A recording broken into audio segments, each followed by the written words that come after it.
Bonjour à toutes et à tous, heureuse de vous retrouver pour votre matinale sur Médien TV. On commence tout de suite avec votre journal dont voici les titres. Nous irons tout d'abord dans la province d'Essaouira, à Sidi Boualem, au Maroc, où lors d'une opération de distribution de denrées alimentaires, une bousculade a provoqué la mort de 15 personnes et fait 5 blessés. Le roi Mohamed VI a donné ses instructions afin de venir en aide aux victimes et à leurs familles. Robert Mugabe a créé la surprise et la confusion hier soir, ignorant les appels à démissionner et sa spectaculaire éviction de la direction de son parti. Lors d'une déclaration en direct à la télévision nationale, le plus vieux dirigeant du monde a même déclaré qu'il présiderait le mois prochain le congrès de son mouvement. Et puis Angela Merkel et son parti conservateur ont échoué dimanche soir à forger une coalition pour diriger l'Allemagne. Ils plongent la première puissance européenne dans une crise politique inédite qui pourrait signer la fin de la carrière politique de la chancelière.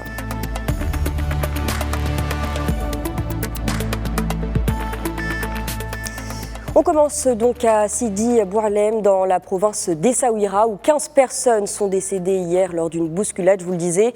5 personnes ont également été blessées. Cette bousculade s'est produite au souk hebdomadaire de la commune lors d'une opération de distribution de denrées alimentaires. C'est un reportage d'Issam Abari, le récit est de Férouz Bentaleb.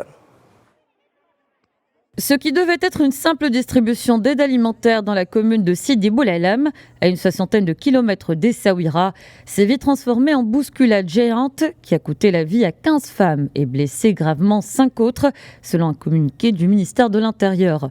Quelques 800 personnes se sont précipitées devant les shops servant de point de distribution. Face au manque d'organisation et de canalisation de la foule, le drame a eu lieu.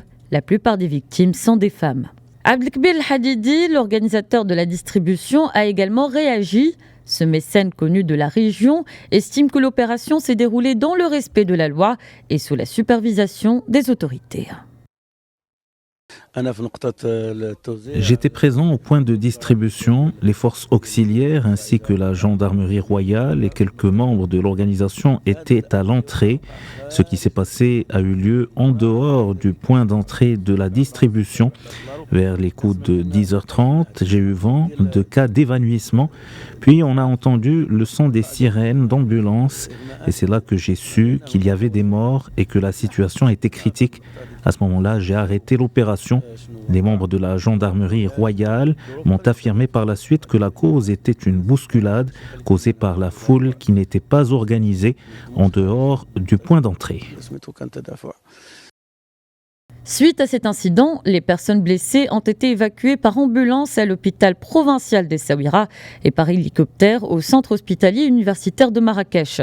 Sur instruction royale, une délégation officielle conduite par le wali de la région de Marrakech, Safi, a été dépêchée à l'hôpital provincial d'Essaouira pour s'enquérir de l'état de santé des blessés. Le ministère de l'Intérieur a également annoncé l'ouverture d'une enquête judiciaire sous la supervision du parquet pour déterminer les circonstances de l'incident et établir les responsabilités.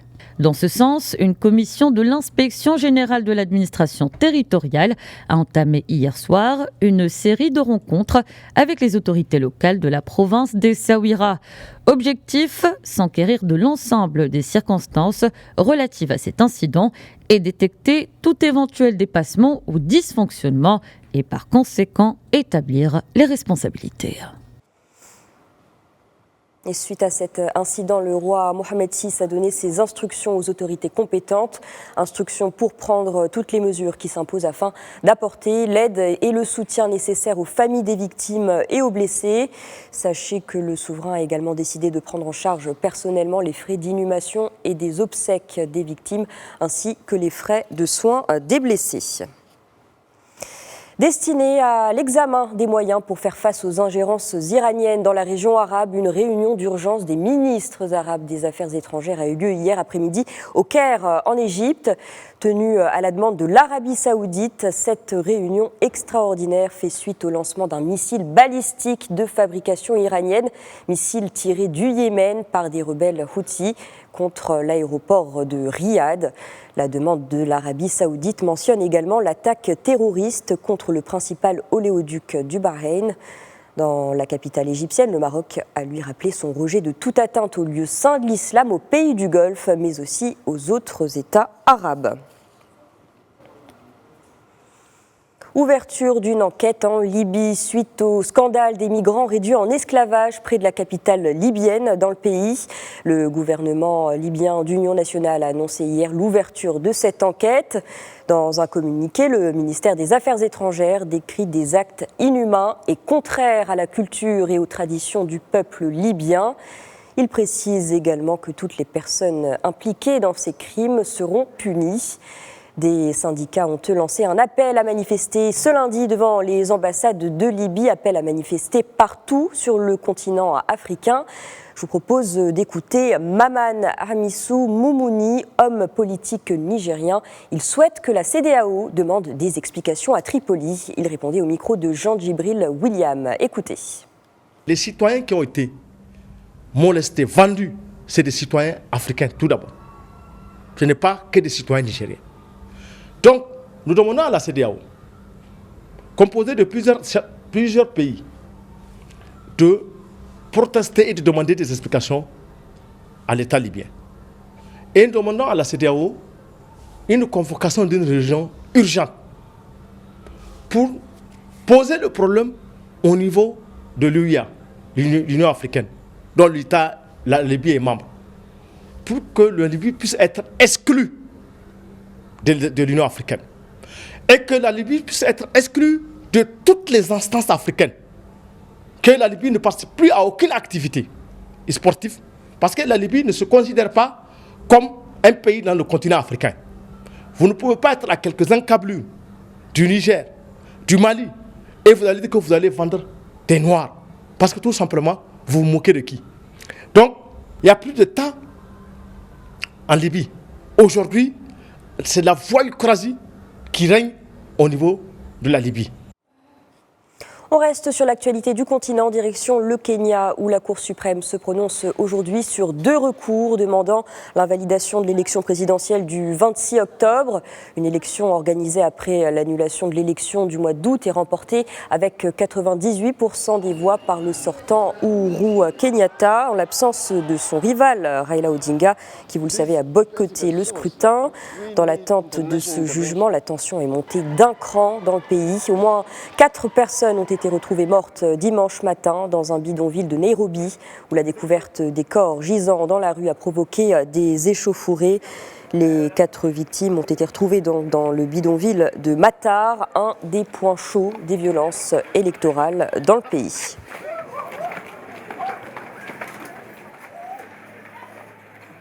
Libreville, la capitale gabonaise coupée du reste du pays. En cause, la principale voie nationale a été partiellement détruite au kilomètre 30, rendant ainsi difficile le trafic des usagers sur cet axe lourd très fréquenté. On voit cela avec Ismaël Obiorenzé. Une file interminable de véhicules de toute taille bloqués le long du parcours. Depuis le week-end dernier, le trafic sur la nationale qui dessert l'intérieur du Gabon se trouve perturbé. Et par dizaines, les usagers amorcent la traversée du cratère fangeux du mieux qu'ils peuvent au niveau de cette chaussée déformée en quelques jours par les eaux de pluie. Les plus sceptiques parmi les automobilistes se voient obligés de rebrousser chemin. J'arrête de partir à Kangou, mais on est bloqué là depuis 6 h du matin, la rivière est partie, le pont est parti. Ça fait depuis 3 ans qu'on vit cette situation-là ici, la rivière comme ça depuis. On n'arrange pas, on est là depuis. Sous le poids de leurs bagages, les voyageurs dans les 2 sens du trajet sont visiblement épuisés, avec dans les mêmes rangs des personnes malades. Cette situation en est moins son lot de téméraires. On avance petit à petit et puis on se dit que ça va aller. Bon. Donc on attend qu'on puisse avancer, mais apparemment c'est plus les bus qui nous bloquent parce que nous les 4x4 nous on passe, nous on met seulement le 4x4 on passe. Le code de la route est presque tombé aux oubliettes ici. Chaque année, de graves accidents y sont enregistrés malgré les campagnes de prévention de la Direction générale de la sécurité routière. Nous nous retrouvons non loin d'un pont qui est sur le point de s'écrouler. Donc les usagers fassent attention, les grumiers, les porte-charges, les petits usagers que sont les camionnettes. Donc vraiment, c'est un peu regrettable. Conscients de l'ampleur du problème et de ses conséquences économiques, les pouvoirs publics ont lancé un vaste projet de réfection de la nationale. Le chantier engagé début 2010 et prévu par tranche porte sur la construction d'une autoroute 2x2 voies. Je vous le disais en titre, au pouvoir depuis 1980, le président du Zimbabwe, Robert Mugabe, a créé hier soir surprise et confusion en ignorant les nombreux appels à démissionner et sa spectaculaire éviction quelques heures plus tôt de la direction de son parti. Lors d'une déclaration péniblement prononcée en direct à la télévision nationale, à 93 ans, le plus vieux dirigeant en exercice de la planète a même déclaré qu'il présiderait le mois prochain le congrès de son mouvement, la ZANU-PF. Souha Abouta. Le Zimbabwe attendait après 5 jours de suspense le discours de démission du plus vieux chef d'État de la planète. Après une déclaration péniblement prononcée à la télévision nationale, Robert Mugabe a annoncé qu'il présidera le congrès de son parti, le ZANU-PF, le mois prochain alors que le pays tout entier s'apprêtait à lui dire adieu. In a few weeks from now, le congrès a lieu dans quelques semaines. Je présiderai son processus. Il ne doit être entaché par aucun acte qui pourrait compromettre ses résultats aux yeux du public. Sous le choc, le parti du président l'a sommé de quitter le pouvoir aujourd'hui, sous peine de déclencher une procédure de destitution contre lui. Plusieurs dizaines de milliers de personnes ont envahi les rues de la capitale, Harare, et Bulawayo, la deuxième ville du pays, pour réclamer à Robert Mugabe, accroché au pouvoir depuis 37 ans, de céder sa place. La semaine dernière, les militaires avaient pris le contrôle du pays pour protester contre la décision du président de limoger le vice-président Emmerson Mnangagwa. Son éviction avait fait de l'ambitieuse et impopulaire première dame, Grace Mugabe, la favorite de la course à la succession de son mari. Les gens allaient déjà chez lui hier, ils savaient que quelque chose allait se passer au sujet de sa démission. Nous, les anciens combattants, avons appelé les gens il y a 2 jours à manifester. Nous ne voulons pas les rappeler à nouveau. Avant le discours inattendu de ce dimanche, la ZANU-PF avait démis Robert Mugabe de ses fonctions et exclu une dizaine de ses proches ainsi que sa femme après le coup de force de l'armée. Des décisions saluées par une population avide de changement dans un pays ruiné où le taux de chômage avoisine les 90%. Depuis son coup de force, l'armée tente de négocier à l'amiable le départ du président Mugabe afin de préserver son statut de héros de la guerre d'indépendance, mais celui-ci ne semble pas vouloir quitter la scène politique qu'il arpente depuis 1980. Après l'échec dimanche soir de négociations pour former un nouveau gouvernement en Allemagne, Angela Merkel se retrouve confrontée à sa plus grave crise politique en 12 ans de pouvoir, un échec qui pourrait à terme signer la fin de sa carrière politique. Depuis plus d'1 mois, la chancelière allemande négociait une coalition entre son parti conservateur, les libéraux et les écologistes. Mais les libéraux ont jeté l'éponge hier soir en jugeant les positions des uns et des autres trop antagonistes. Au final, les Allemands pourraient devoir retourner aux urnes en début d'année prochaine alors qu'ils viennent fin septembre d'élire leurs députés.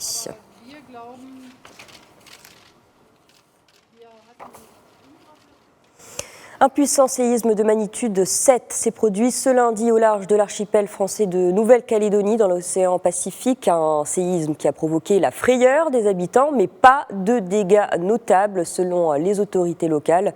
Il a eu lieu à 9h44 heure locale, à environ 85 km à l'est des côtes des îles Loyauté et à 10 km de profondeur.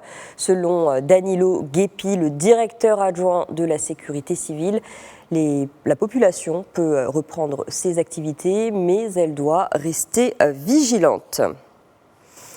Allez, on termine ce journal avec du tennis. Le Bulgare Grigor Dimitrov a remporté hier le Masters de Londres.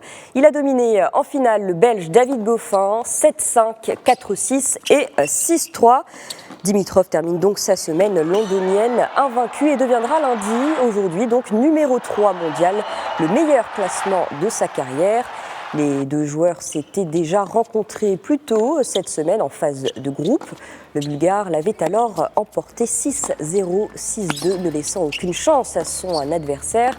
Mais hier, en finale, le Belge a proposé une opposition d'un tout autre niveau pour le céder que dans la troisième manche.